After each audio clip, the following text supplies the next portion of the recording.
I had never met the gentleman. I heard about him through reputation when I first started out of school. A guy I was working with had worked with him at Anaconda, and Ed McAllister was a mining engineer. But critical to the story was that during World War II, he was a Navy SEAL, and the U.S. Navy, for reasons that only they know and probably nobody's there left remembers, were concerned about an invasion of Japan at the end of World War II. They felt that the US would lose hundreds of thousands of people Yeah. going up the shore. And they built a sensor, a geophysical sensor, to basically detect mines along the foreshore. And they used the IP phenomena to basically run that sensor. And this was in like 1943, 1944. And thank goodness that did not have to happen. That technology was never used for that purpose. But that's where he got exposed to IP. One of the interesting things is that happened in 1943, but it was Conrad Schlumberger who actually first observed IP. Date in the Siegel et al. Paper in 07 in Leading Edge suggests 1913, more or less. But there was a lot of work done subsequently. A lot of it focused in Russia, and a lot of it focused in the petroleum industry using IP. Not so much on the mineral side. But amazingly, when the program started with the US Navy, they weren't aware of what Schlumberger had done. And so I used the word silo earlier. And I thought, wow, that's got to be one of the first silos in the mining geophysics, is that this guy in Europe and he published.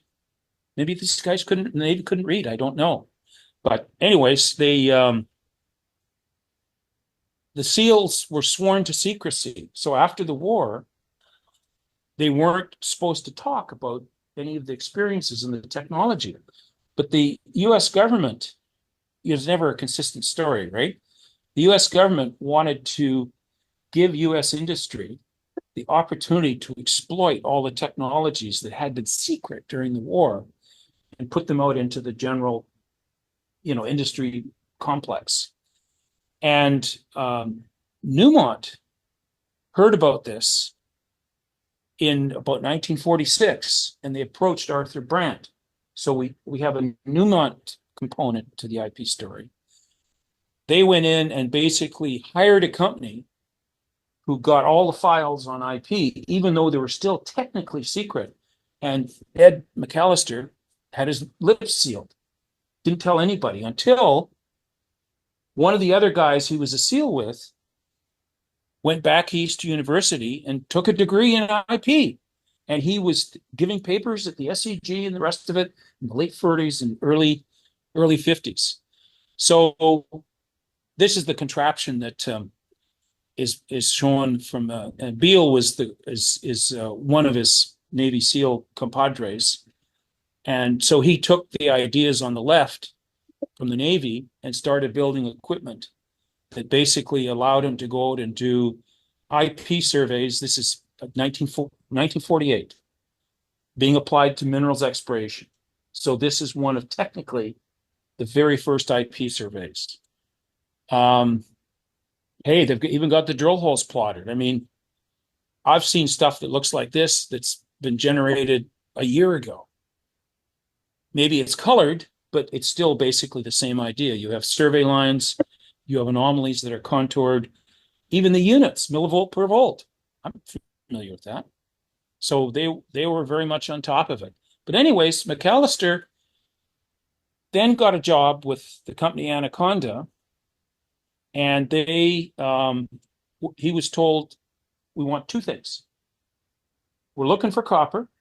We want to see deep, and we want to try and separate pyrite from chalcopyrite. Those are the two factors that he was assigned. We don't have a little strategic plan out of Newmont.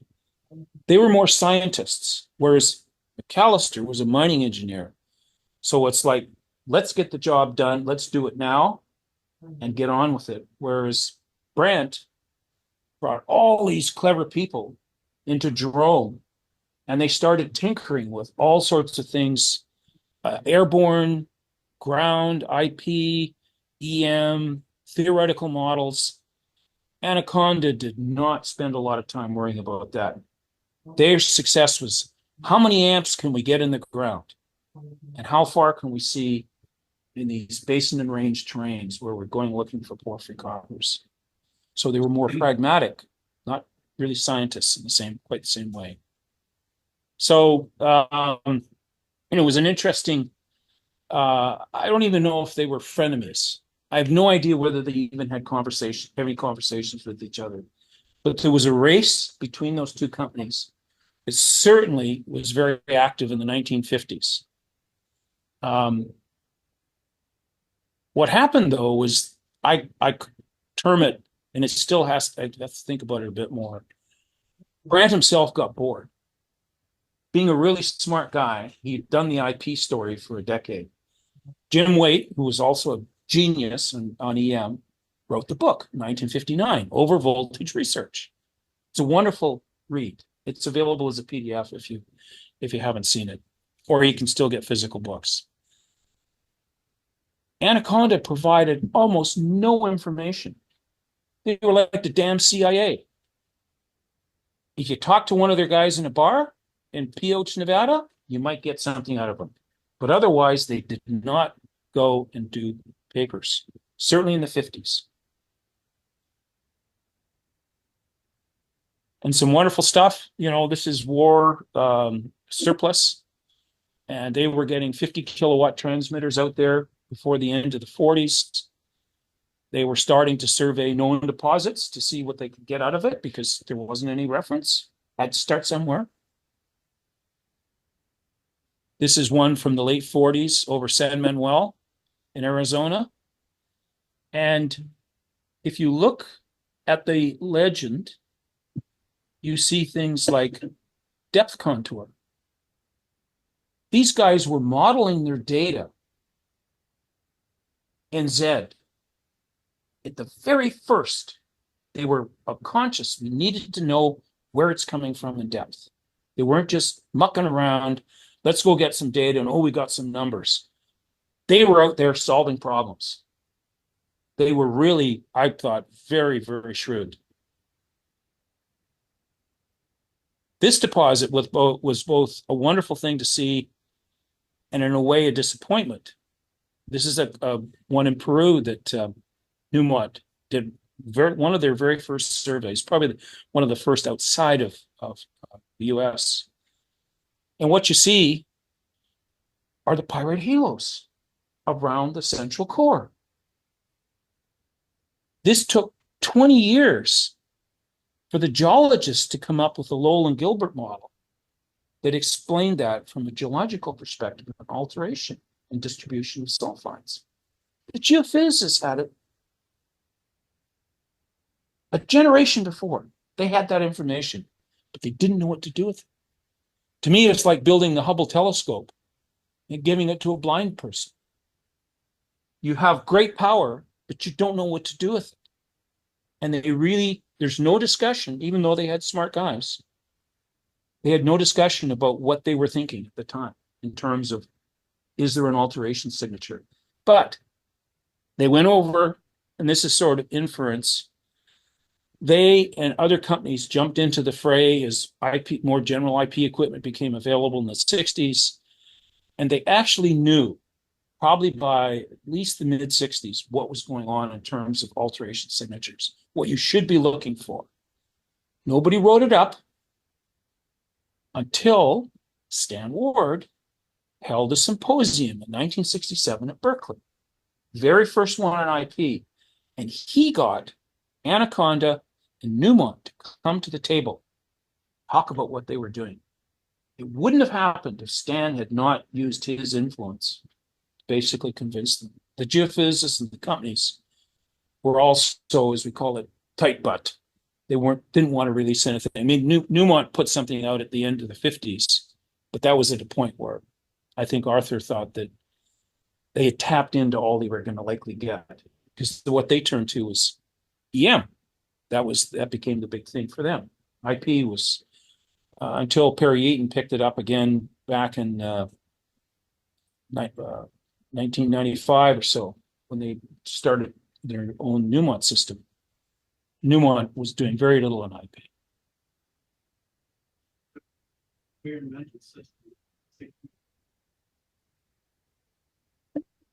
I had lots of experiments. You have to, Anaconda's approach was, you have to get out there and actually do real work and drill holes. Don't let the scientists run your facilities, right? You needed to get, Anaconda had 6 of these systems. They called the transmitter Big Bertha. 6 of these systems, 50 kilowatt systems that they were taking around. So that was industrial scale work, as far as I could see. Porphyries weren't the only thing that benefited from seeing IP surveys done. The biggest one that is sort of publicly talked about, maybe because porphyries in BC weren't as exciting, although they were finding them in the 50s, was the Pine Point lead zinc discoveries.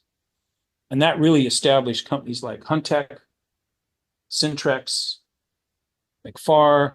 Everybody who went up there did something clever. And because of the nature of the geology, these things were pretty good. So in the mid-60s, there was a surge of work in the Pine Point area, and then other sorts of things.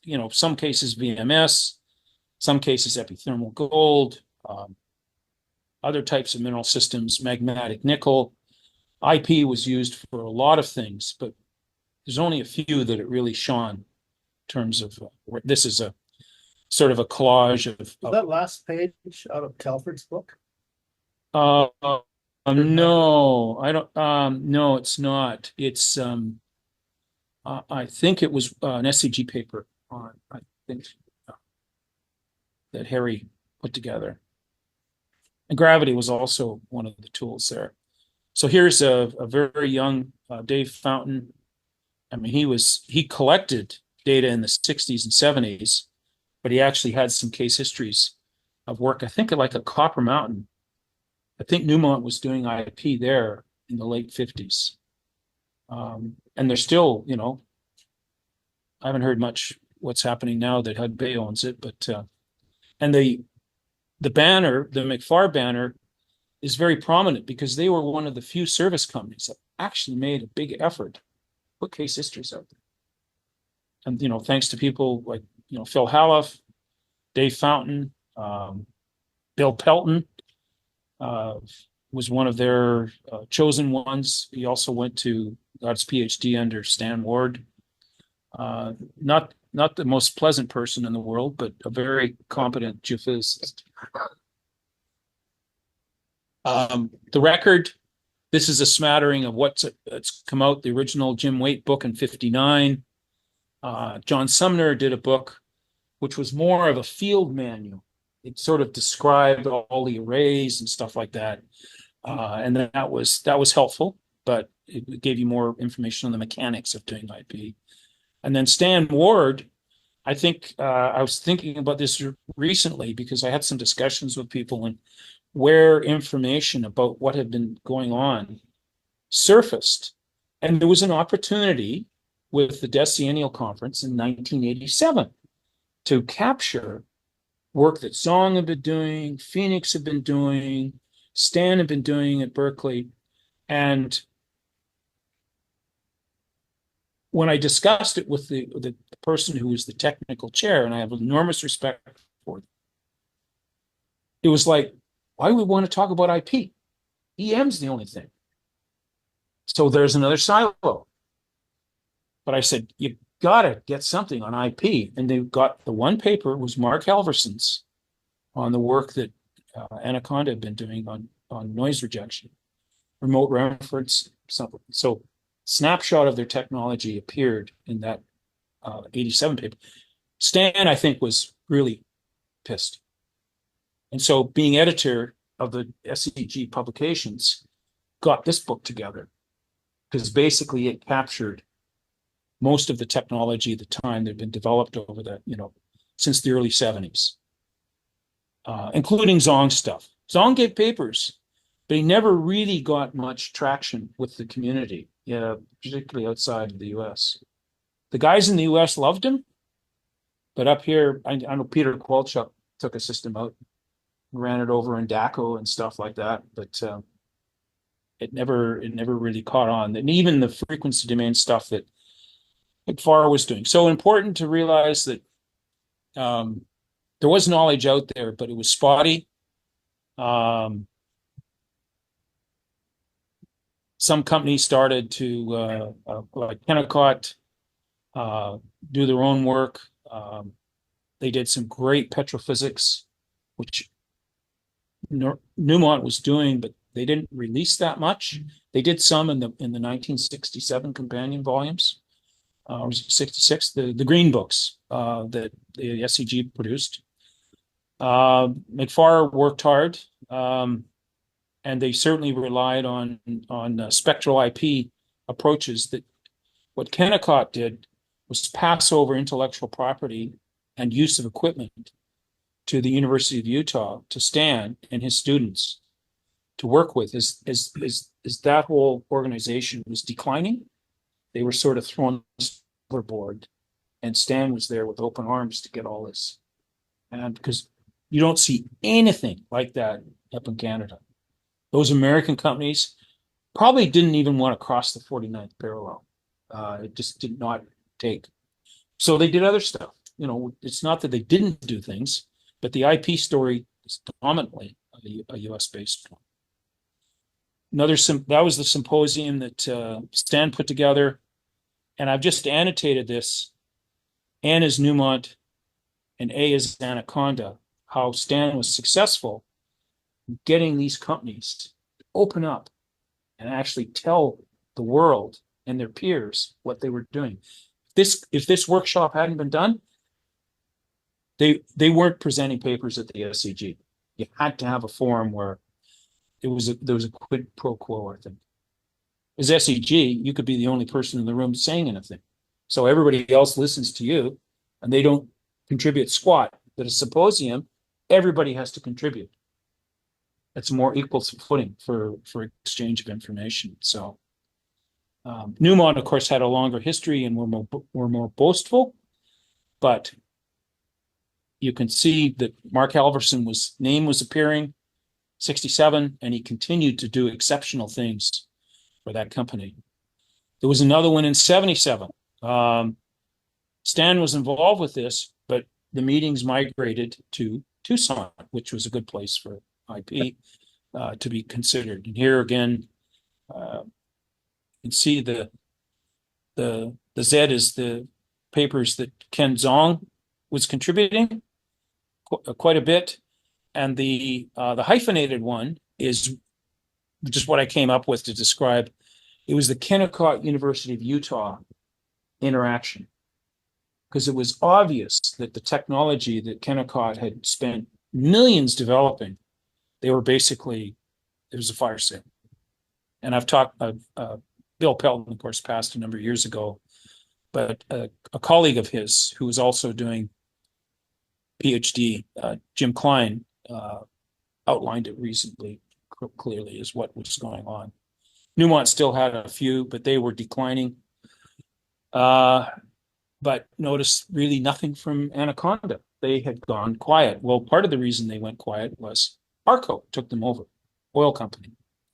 So they converted them from a mining focused to a petroleum focused research group.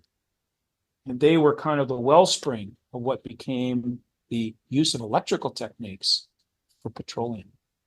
And there was a surge starting in the 70s, going through till about 84 when oil prices tanked. So you have to have somebody with money, and you have to have somebody with ideas, and you have to have somebody with equipment. And there was a confluence of all of that in the US at the time. And I was staring at this image, and I thought, well, big old gnarly, Ford 350, what the heck? But you look at the other two, and I think That's what a seismic dog box looks like.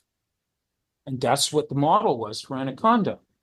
They basically went to the multi-electrode, multi-array approach.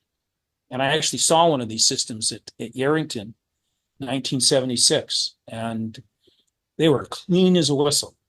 And nine track tapes and the rest of it. How many of you were working in that sort of environment, back then? It just this was like NASA. They really put money into it and wanted to see what they could get out of it. I was carrying an IPR7 around in places that goats wouldn't go. Kennicott's program was impressive, but like a lot of things, it didn't go on forever.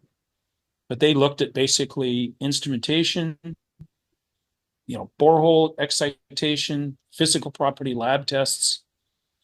I mean, there was a renaissance period in the US and with IP in that period of the 70s and early 80s that it was good, I think, that it's expanded beyond what Anaconda and Newmont were doing, because you got definitely some different thinking in there.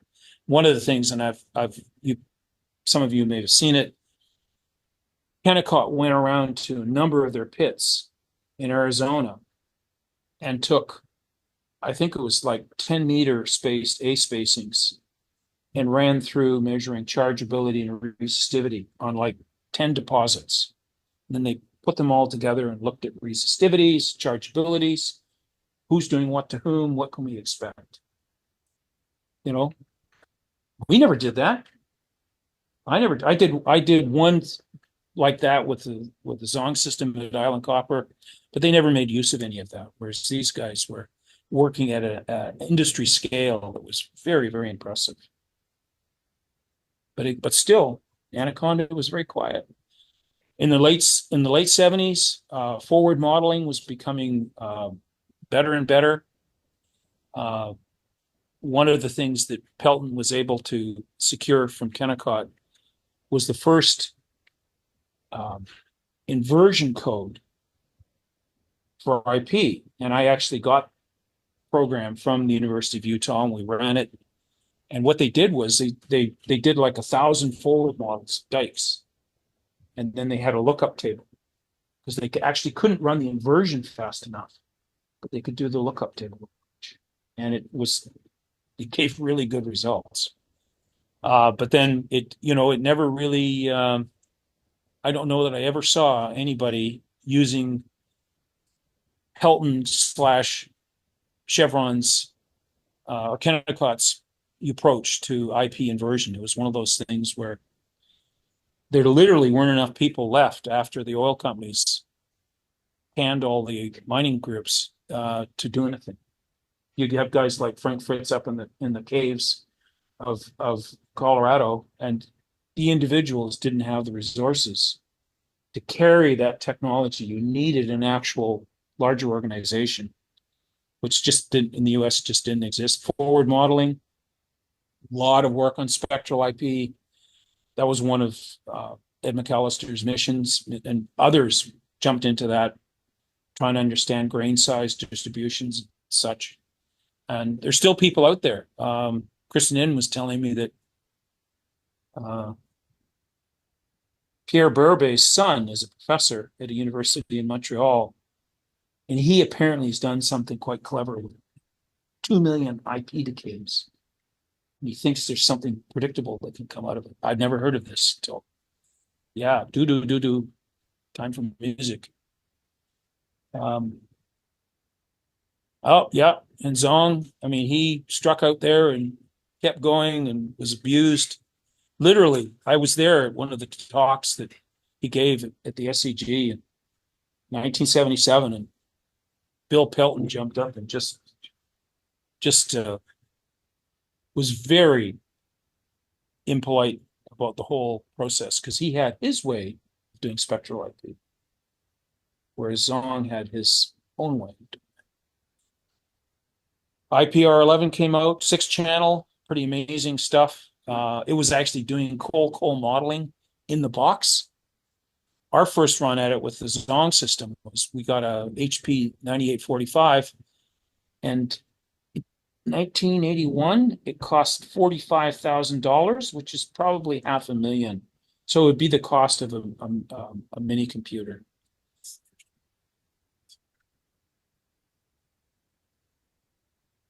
Next one, 1981, again in Arizona. Newmont pops up again. We see Zong's got a couple, but Anaconda's still there. We started to get more sophisticated with modeling, all generated a priori on computers, but 3-layer curves. So I spent a lot of time with tissue paper and things like that. They were generally available. They were a couple of $1,000 to buy this set, but it wasn't bad. The critical meeting at the end of this series, at the end of the millennium, was this memorial meeting for John Sumner in '94. And this is where components, it's hard to read. It's not critical, but they basically spent 3 days. There were over 170 people there. Half of them were from the States. There's not that many US geophysicists anymore, but half of them were from the US, government, industry, academia. And John Kingman presented ideas, and he had been with the Anaconda group for the previous about 15 years. And he had learned from Halverson, he had learned from McAllister, and he was basically bushwhacked by two people who said, I got to have that guy working for me. One was Nick Sheard at MIM. Nick's still around, very dynamic individual, sort of Napoleon type character. And the other was Keith Morrison, Quantec.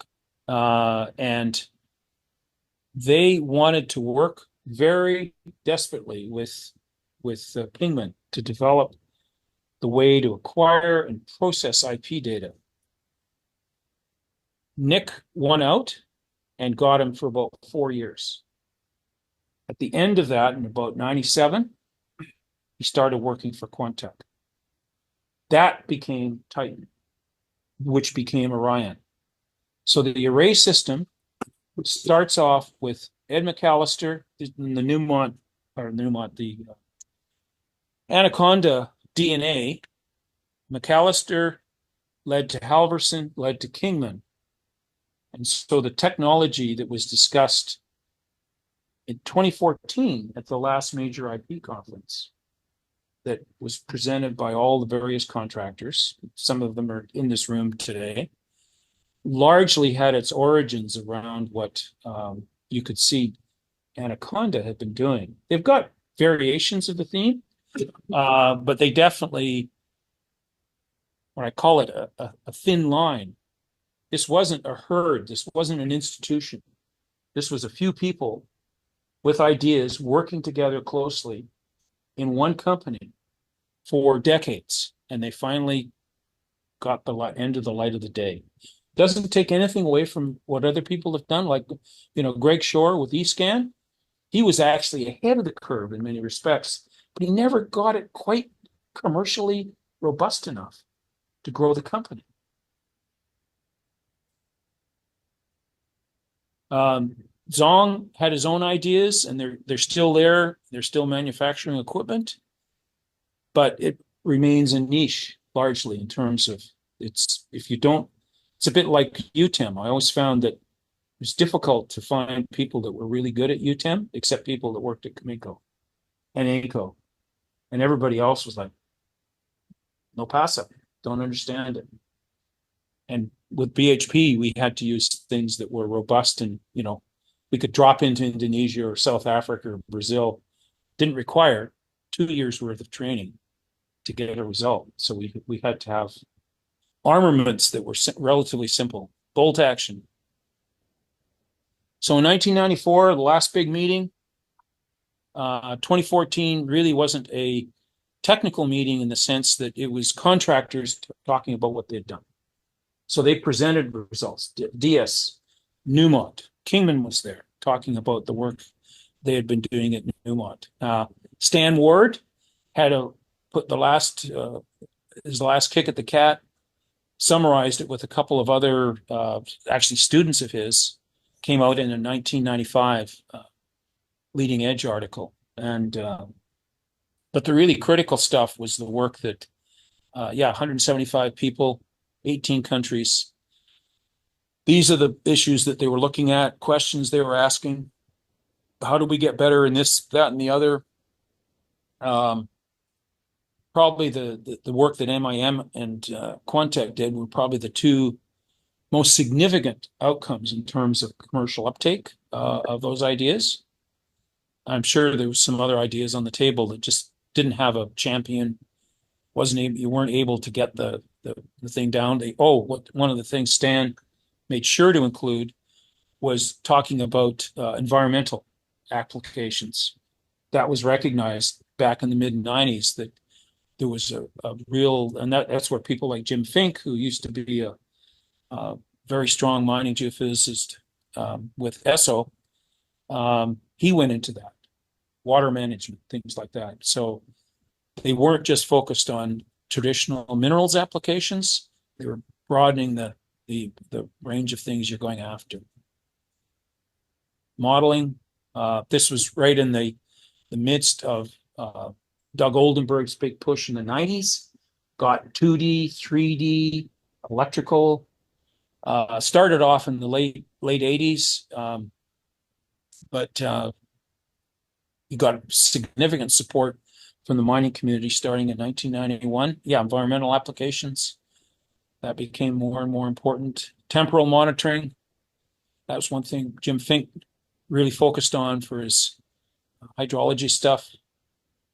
But there, these individuals is sort of like the same names keep popping up. Not that many papers, the important papers, the ones that are really breaking ground. These people were there involved. It's like those scenarios where they think there's aliens amongst us, and you look for behaviors that are different and unexpected, and these people were doing just that. These folks were definitely frenemies. Quantec had been doing a lot of work for MIM in South America, so they had a relationship. Quantec, Keith really, really wanted to participate with the MIM project, but the MIM board wasn't having any part of it. Even though Nick thought it would be a good idea, he was overruled by his boss, Ross Varden, and the board of directors of MIM. And then, of course, a few years later, they got taken out by Xstrata, Glencore, and the whole thing was moot, and the technology migrated over to Terry Ritchie, who now runs it as MIMDAS and has done successfully for 20 years. Quantec went through a tough time because they were poised to do a public offering, and it got totally ballsed up in the late 90s with the BRICS. And Barrick and Noranda putting money in, which kind of got stalled, and the whole thing almost derailed the company. But they were able to pull it together and continue on with it, and use technology that they saw was similar to MIM's, but actually technically seemed to be better, which of course bothered Nick enormously, being Nick. Outcomes, adding the MT acquisition, the array style, the 3D, all was sort of talked about in that era 20 years ago, although people like Greg Shore were doing something similar. So yeah, that's Nick is the one in the picture on the left, and on the left side of that image. So Quantec Orion, first full survey that was done well was 2011. We actually had a chance to work on that data. It's on a project in Nevada.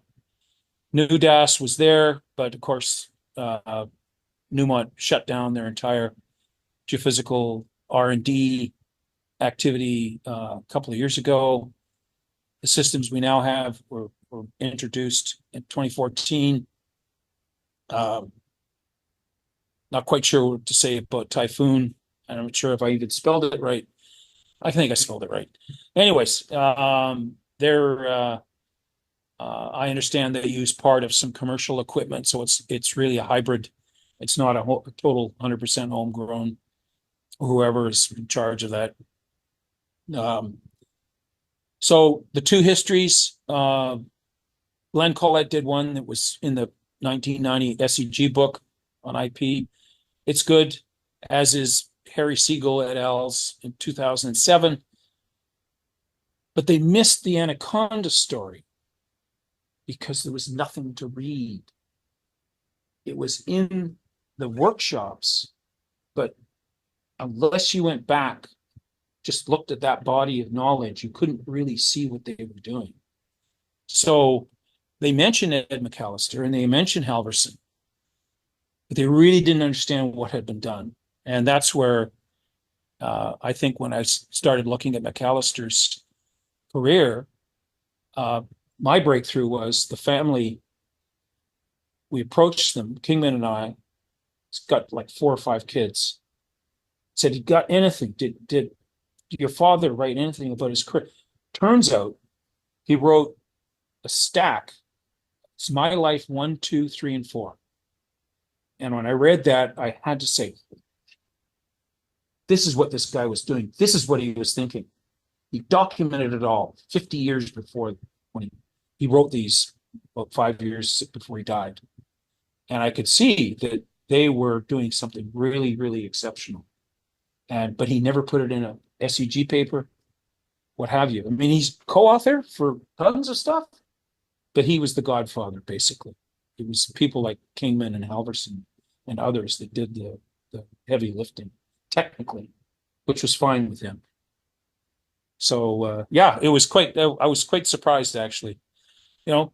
Doug's great stuff. We haven't advanced much since he worked on that 20 years ago, and that's a question which I think is relevant to the community now: is where do we go? What are the next range of problems that we should be looking at? One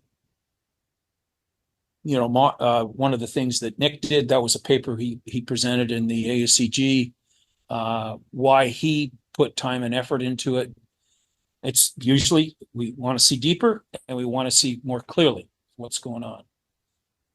This is kind of just a bar graph of all the various groups that I could tag as to what they've been doing and when, were they still in existence. So a lot of time and effort, maybe more than any other geophysical technique, has gone into IP, I would say, and money and people effort. Do we have a lot to show for it? Well, that's another interesting question that if I have the time, close this one off, which I call the technology development, and look at outcomes, what actually was achieved in this period. I can see some things that weren't achieved, but it's difficult to find these stories. Rob Gordon speaks of one at the Chemist deposit up in north central BC. In 2006, they did a Titan survey, which was used by the client to drill a hole, which found a deep 750-meter deep deposit. A press release was put on it. When the team from the company got their PDAC award, not a mention was made of the IP survey. And Rob went to the guy and he said, "What happened?" And he says, "Oh, you just found pyrite." And Rob says, "If you hadn't drilled the pyrite anomaly, you wouldn't have found the ore body. Don't you think there's something missing in your logic?" Anyways, in the last CIM publication on porphyries, came out in 2020, there's a tabulation of many of the BC systems. And in it, it says Chemist North found with IP. So they got it right. I told Rob that too, that he may have to go to his grave, but at least he's recognized as contributing. And that's part of the problem of trying to get accurate information as to what geophysics has often done.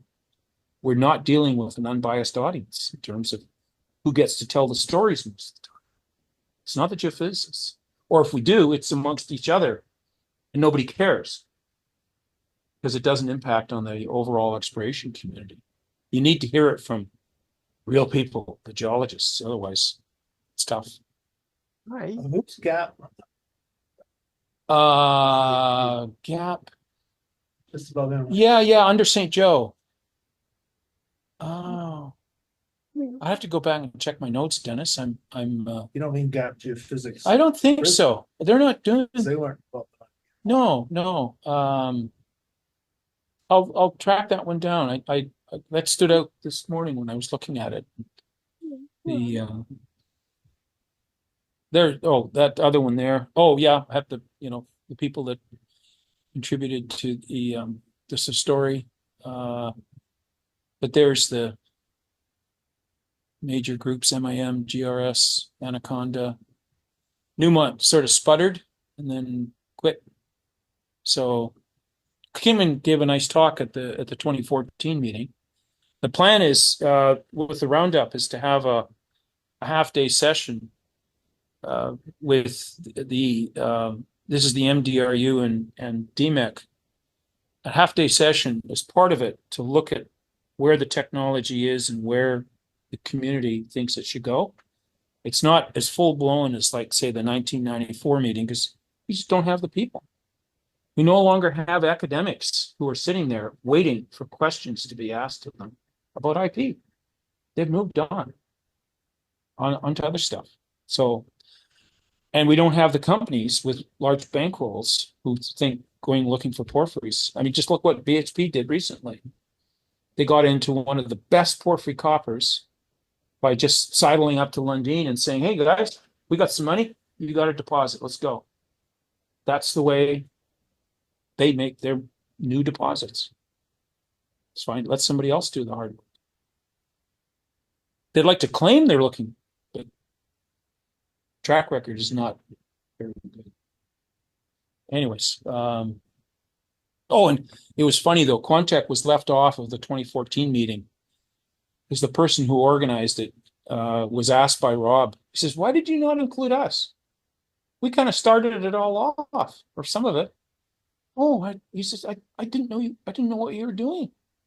And I thought, anyways, so hold that date. It's say right at the back end, and then a series of case histories. I'll be canvassing again, but I have probably 2/3 of the ones I need lined up. There are people out there who are prepared to put a talk together.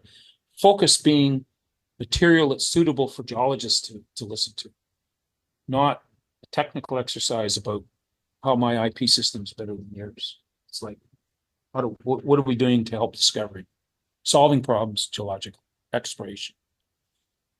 So it's a day and a half, and MDRU is taking the point on it. They're organizing it. It'll be one of the downtown venues, and this Sean Barker, if you don't know him, you should introduce yourself to him.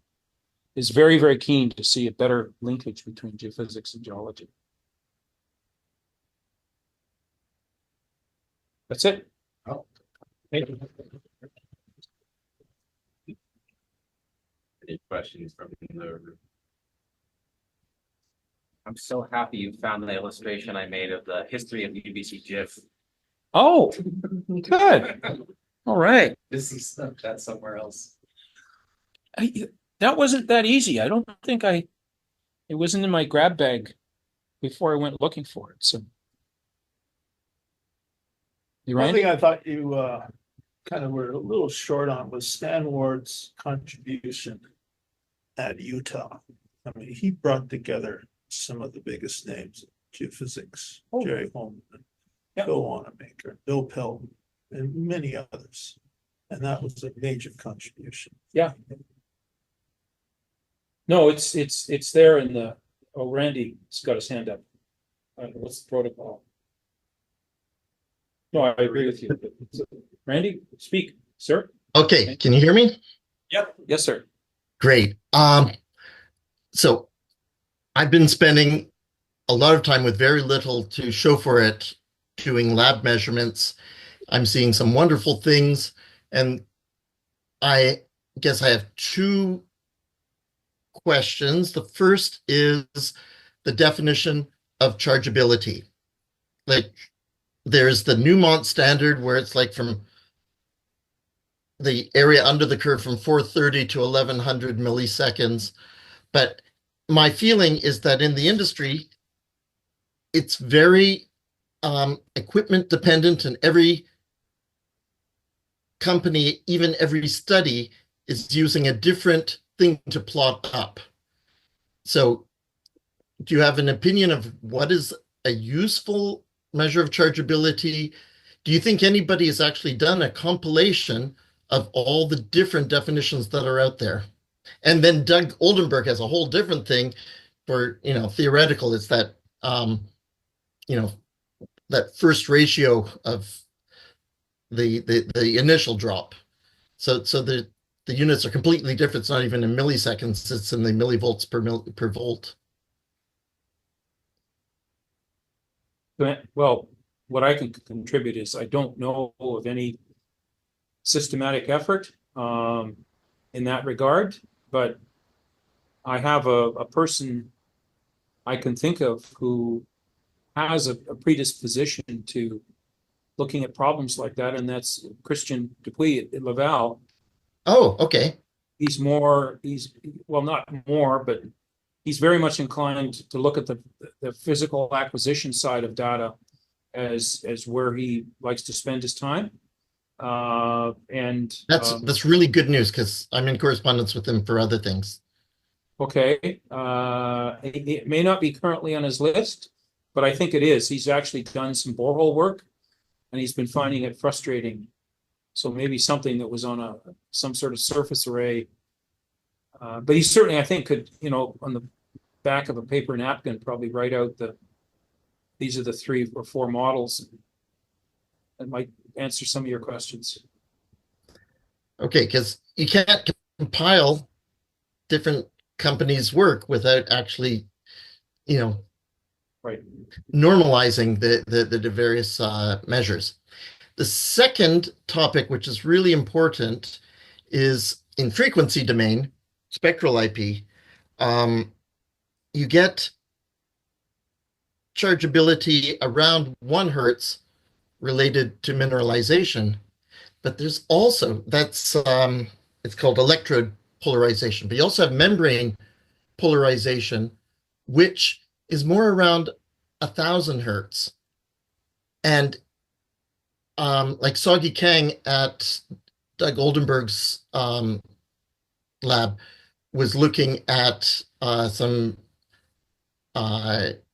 airborne chargeability, or it was airborne EM, but he was working with it in terms of chargeability because they were getting negative resistances. Oh, the complete white show story. Yeah. Yeah. Anyway, Okay. are you going to take a look at that, that really quick chargeability, or is that outside the range of what you're calling induced polarization for this project? Oh, I mean, I think I would say without expanding through the whole question, it's a legitimate phenomena. It's usually what you've been tasked by somebody who's paying you, or you're pursuing it because of an academic study, and your professor's directing you. What's the purpose of the mission? In the mineral side of things, we tend to back away from too high frequencies because of just coupling and annoying things that are often, you may get something, but it's probably not going to be what you're hoping to, either the depth or with the resolution of the problem you're trying to solve. So I think there would be a community that would be quite interested in that. But most of my examples are drawn from the mineral side. And so low base frequencies with lots and lots of current and remote reference monitoring. The idea is that we want to try and get as deep as possible and still have decent or as good a resolution as, to be able to drill something. That's the mission you generally have for a minerals client is like you're doing this survey to find a target or define a target that's already suspected so that it can be upgraded with additional work, and they usually involving drilling. So the 1,000 hertz stuff isn't probably going to serve that all that well unless you had some sort of borehole measurement. And I know Christian's very interested in that aspect, the borehole side of things. So yeah. Well, Ken, I am just so delighted you've done this survey. It's a Oh, real thank you. service.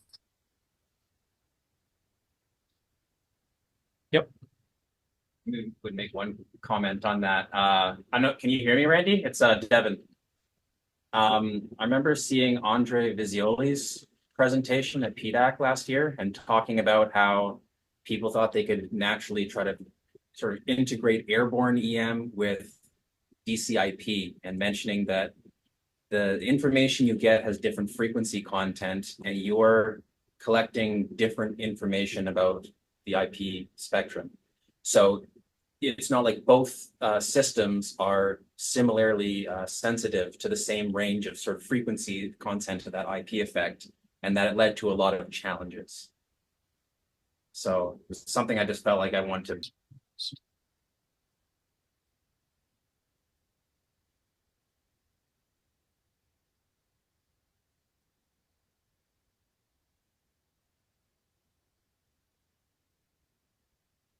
So yeah, that's to say it's the roundup ends on the Thursday at noon, and that's January 23rd. So the half day is the technology discussion, and the full day on the Friday is the case studies. So yeah, keep grab your barcode. It's up on the MDRU site. So if you want to, as things advance, we'll be getting a list of the talks by the end of the month. Fantastic. Well, thank you very much, Ken. Yeah. Thank you.